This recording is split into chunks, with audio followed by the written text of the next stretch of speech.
kailangan talaga natin malagay ng drain pipe para ma-drain lang natin yung tubig dyan. Ayan po guys, ay kabit na po natin yung kanyang mga piping dito sa bottom drain at saka sa skimmer natin.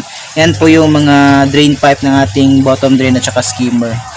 Yan, pupunta po dito sa ating first chamber or itong radial filter natin. Nagalin ko na po muna to. Okay.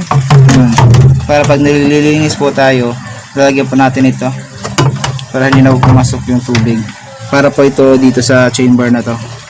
Kumbaga parang drain pipe niya or overflow niya. Eto, natapos na natin patuyuin at tuyo na yung mga epoxy nilagay natin. Kaya eto, naglagay tayo ng tubig para makapag-leak test tayo. At eto, okay naman lahat. Wala namang naging leak.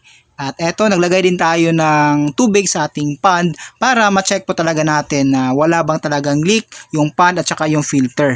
So okay po siya lahat. Etong ginawa nating 4 na chamber, naisipan kong gawin itong mechanical filter at mag-a-add na lang tayo ng isa pang drum na malaki.